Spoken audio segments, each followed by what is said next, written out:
Hi friends, I am Kailash and आप देख रहे हैं fast track revision. Fast track revision का नोटिफिकेशन पाने के लिए हमारे चैनल को सब्सक्राइब कर लीजिए। आज हम लोग जानने का प्रयास करेंगे कि आखिर छठ पूजा क्या होता है और छठ पूजा क्यों मनाया जाता है। जैसा कि आप लोग जानते होंगे, छठ पूजा बिहार की एक बहुत ही प्रमुख पूजा है।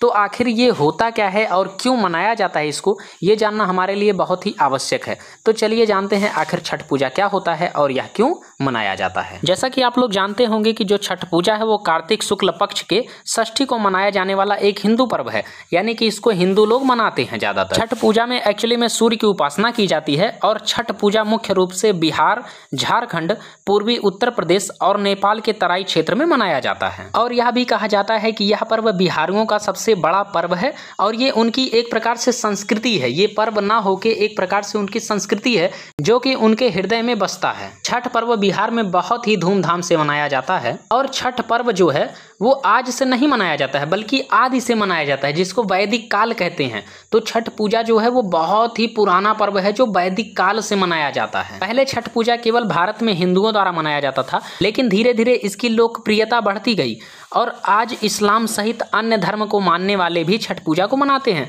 और धीरे धीरे ये त्यौहार भारत में तो मनाया जाता ही है, धीरे धीरे ये पूरे विश्व में भी फैल रहा है और पूरे विश्व में छठ पूजा मनाया जाता है। छठ पूजा सूर्य, उषा, प्रकृति, जल, वायु और उनकी बहन छठी मैया को समर्पित है। छठ पूजा में कोई मूर्ति पूजा नहीं किया जाता है। यह त्यौहार सुनने में जितना आसान लग रहा है उतना आसान है नहीं, क्योंकि यह बहुत ही कठिन अनुष्ठान का त्यौहार है, क्योंकि इसमें पवित्र स्नान, उपासना और पीने के पानी से भी दूर रहना पड़ता है। लंबे समय तक पानी में खड़े होकर उपासना करनी पड़ती है, प्रसाद खिलाना पड़ता है भगवान को और अर्घ्य देना पड़ता है। इस पर्व को मुख्यतः स्त्रियां ही मनाती हैं, परंतु इसमें पुरुष भी बढ़ चढ़कर हिस्सा लेते हैं, क्योंकि छठ पूजा कोई लिंग विशिष्ट त्यौहार नहीं है। छठ पूजा का व्रत स्त्री, पुरुष, बूढ़े, जवान सभी लोग करते हैं। चलिए अब जान लेते हैं आखिर छठ पूजा मनाया क्यों जाता है।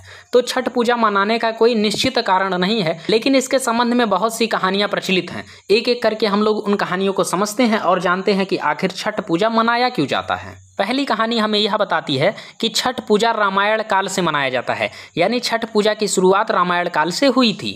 एक मान्यता के अनुसार यह बताया जाता है कि जब राम और सीता 14 साल वनवास के बाद अयोध्या लौटे थे, तब रावण के वध के पाप से मुक्त होने के लिए उन्होंने ऋषि मुनियों के आदेश पर राज सूर्य यज्ञ करने का फैसला लिया। पूजा के लिए उन्होंने मुग्दल ऋषि को आमंत्रित किया। मुग्दल ऋषि ने मां सीता पर गंगा जल छिड़क कर पवित्र किया और कार्तिक मास के शुक्ल पक्ष की षष्ठी तिथि को सूर्य देव की उपासना करने का आदेश दिया। देवी सीता ने मुग्दल ऋषि के आश्रम में रहकर 6 दिन तक सूर्य देव भगवान की पूजा की थी। सप्तमी को सूर्योदय के समय फिर से अनुष्ठान कर सूर्य देव से आशीर्वाद प्राप्त किया। वहीं पर दूसरी कहानी ये बताती है कि जो छठ पूजा है वो महाभारत काल से मनाया जाता है। तो चलिए देख लेते हैं आखिर दूसरी मान्यता क्या कहती है। दूसरी मान्यता के अनुसार यह कथा प्रचलित है कि छठ पर्व की शुरुआत महाभारत काल से हुई थी। इस पर्व को सबसे पहले सूर्य पुत्र कर्ण ने सूर्य की पूजा करके शुरू किया था। कहा जाता है कि कर्ण भगवान सूर्य के परम भक्त थे और वो रोज घंटों तक पानी में खड़े होकर उन्हें अर्घ्य देते थे। सूर्य की कृपा से ही वह महान योद्धा बने। आज भी छठ पूजा में अर्घ्य दान की यही परंपरा प्रचलित है। तीसरी मान्यता यह कहती है कि द्रौपदी ने छठ पूजा की शुरुआत की थी। इस मान्यता के अनुसार जब पांडव सारा राजपाट जुए में हार गए, तब द्रौपदी ने छठ व्रत रखा था। इस व्रत में उनकी मनोकामना पूरी हुई थी और पांडवों को सब कुछ वापस मिल गया था। लोक परंपरा के अनुसार सूर्यदेव और छठी मैया का संबंध बहन भाई का है, इसलिए छठ के मौके पर सूर्य की आराधना फलदायी मानी जाती है। वहीं जबकि एक अलग मान्यता यह कहती है प्रिय व्रत नाम का एक राजा का कोई संतान नहीं था। इसके लिए उसने हर जतन कर डाले, लेकिन कोई फायदा नहीं हुआ। तब उस राजा को संतान प्राप्ति के लिए महर्षि कश्यप ने पुत्रेष्ठ यज्ञ करने का परामर्श दिया। यज्ञ के बाद महारानी ने एक पुत्र को जन्म दिया, लेकिन वह मरा हुआ पैदा हुआ। राजा के मृत बच्चे की सूचना से पूरे नगर में शोक छा गया।